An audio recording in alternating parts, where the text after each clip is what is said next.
মারো, পিটাও। একে পিটিয়ে 2 লাখ টাকা আমার কাছ থেকে নিয়ে নেন।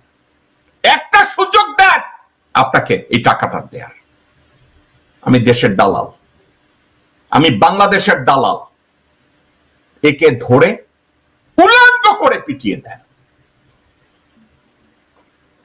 তোর মতো মাগি, এ তো সন্তোষ শর্মার চেয়েও ভয়ঙ্কর। তোর মতো মাগি রানা দাশগুপ্ত, পীযূষ বন্দ্যোপাধ্যায়ের চেয়েও ভয়ঙ্কর।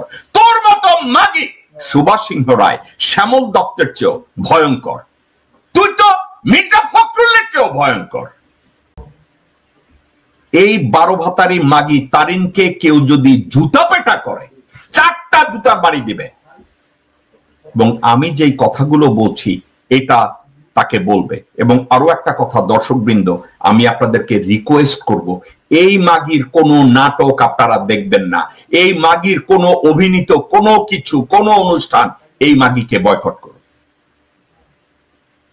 এই মাগি কোথাও যেন দাঁড়াতে না পারে, তাকে বন্ধ করে দেন। এই সরকারের আমলে নাকি মানবাধিকার লঙ্ঘন হয়। আমার তাদের কাছে প্রশ্ন, জীবন্ত এবং ঘুমন্ত অবস্থায় পেট্রোল মেরে জ্বালাও পোড়াও করে মানুষকে পুড়িয়ে মারাটা কি আপনাদের গণতন্ত্র না স্বাধীনতা? মানুষকে পিটিয়ে, জীবন্ত অবস্থায় পিটিয়ে, সাংবাদিক পুলিশকে পিটিয়ে হত্যা করাটা, মানুষকে হত্যা করাটা কি আপনাদের মানবাধিকার প্রতিষ্ঠিত হয়? আপনারা যেভাবে মানুষকে ভয় দেখিয়ে আতঙ্কগ্রস্ত করেছেন, সেটা কোন মানবিক অধিকার আপনারা প্রতিষ্ঠিত করেছেন? 1975 সালে বঙ্গবন্ধু সহ পুরো পরিবারকে যখন নৃশংসভাবে হত্যা করা হয়, তখন মানবাধিকার কোথায় ছিল আপনাদের? এই ব্যক্তিকে আমি জানি না। দর্শকবৃন্দ, আপনারা যদি এই ব্যক্তি কে, ওনার সম্পর্কে আমার ধারণা নাই।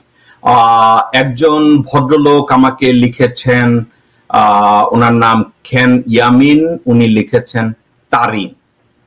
ও আচ্ছা, তারিন না ধারিন না সুরিন না কুরিন, আমার ধারণা নাই। আচ্ছা, আমি জানি না। কিন্তু আমি যদি এই ব্যক্তির কথার জবাব দেই, উনি বলেছে পেট্রোল বোমা দিয়ে আগুন জ্বালিয়ে যখন দেন তখন মানবাধিকার কোথায় থাকে? এই তারিনকে রাস্তার ভিতরে কেউ যদি দেখেন, জুতা দিয়ে 2টা বাড়ি যদি দেন, একটা বাড়ির দাম হবে 50,000 টাকা। 2টা বাড়ি যদি দেন তাহলে 1 লাখ টাকা। আর যদি 4টা বাড়ি দেন 2 লাখ টাকা। এবং এই টাকাটা আমি 10 মিনিটে আপনাদেরকে পে করবো, এই বেটিরে যদি কোথাও আপনারা পান। এবং বাড়ি দিয়ে আমি যেই কথাগুলো বলি, এই বেটিকে, এই হারামজাদি শুয়োরকে এই কথাটা বলবেন। সে বলছে পেট্রোল বোমা দিয়ে আগুন জ্বালিয়ে যদি এটা করা হয়।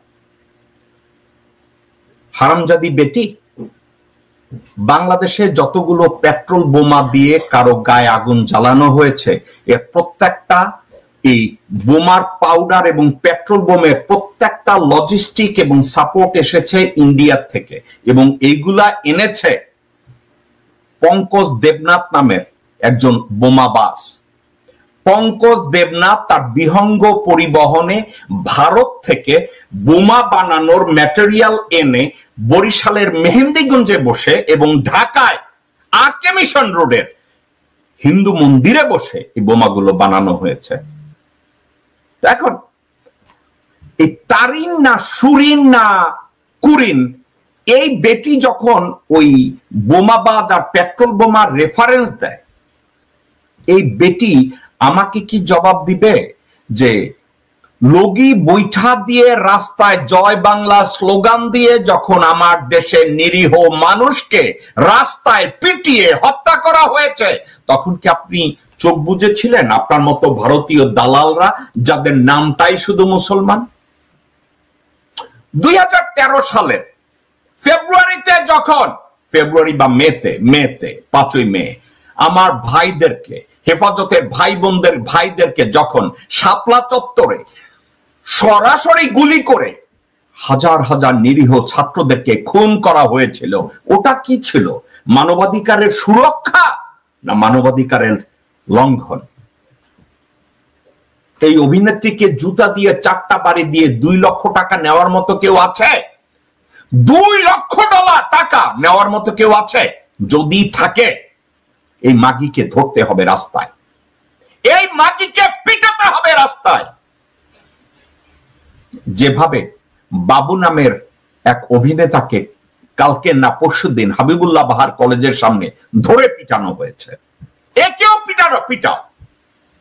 একে পিটিয়ে 2 লাখ টাকা আমার কাছ থেকে নিয়ে নেন। একটা সুযোগ দেন আপনাকে এই টাকাটা দেয়ার। আমি দেশের দালাল, আমি বাংলাদেশের দালাল। একে ধরে উলঙ্গ করে পিটিয়ে দেন। এই বেটি বলেছে 1975 সালে মুজিব পরিবারকে যখন খুন করা হয়েছে তখন মানবাধিকার কোথায় ছিল।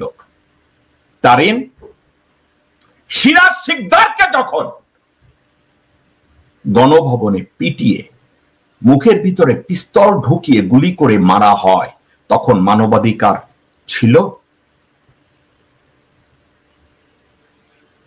শেখ মুজিবের ছেলে মেয়েরা মুজিব বাহিনীর প্রোটেকশনে, রক্ষী বাহিনীর প্রোটেকশনে হাইজাক, ব্যাংক ডাকাতি, লুটতরাজ, ধর্ষণ যখন করেছে তখন তোমার মতো বেশ্যারা তো তাদেরকে থামাতে যায় না। সিরাজ শিকদার মেরে ফেলার আগে সে পানি চেয়েছিল, তখন তোমার মতো বেশ্যা তাকে তো পানি আগে দেয় নাই। মানবাধিকারের লঙ্ঘনের কথা বলো। গত 17 বছরে তোদের ভারতীয় মাগি হাসিনা শেখ বাংলাদেশে রাম রাজত্ব কায়েম করে আমার দেশের ভাই বোনদেরকে গুম করেছে, খুন করেছে, ধর্ষণ করেছে, বাংলাদেশের প্রতিটা সম্পদ লুণ্ঠন করে ভারতে পাঠিয়েছে। তখন তোর মতো বেশ্যা এর প্রতিবাদ করে নাই। তোর মতো মাগি এ তো সন্তোষ শর্মার চেয়েও ভয়ঙ্কর। তোর মতো মাগি রানা দাশগুপ্ত, পীযূষ বন্দ্যোপাধ্যায়ের চেয়েও ভয়ঙ্কর। তোর মতো মাগি সুভাষ সিংহ রায়, শ্যামল দত্তের চেয়েও ভয়ঙ্কর। তুই তো মির্জা ফখরুলের চেয়েও ভয়ঙ্কর। তোর মতো মাগিরা পরিবারের বোঝা, তোর মতো মাগিরা সমাজের বোঝা, থানার বোঝা, উপজেলার বোঝা, জেলার বোঝা, বিভাগের বোঝা, দেশের বোঝা।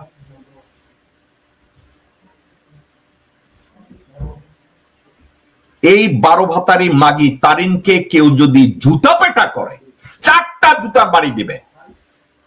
এবং আমি যেই কথাগুলো বলছি এটা তাকে বলবে। এবং আরো একটা কথা দর্শকবৃন্দ, আমি আপনাদেরকে রিকোয়েস্ট করব, এই মাগির কোনো নাটক আপনারা দেখবেন না, এই মাগির কোনো অভিনীত কোনো কিছু, কোনো অনুষ্ঠান এই মাগিকে বয়কট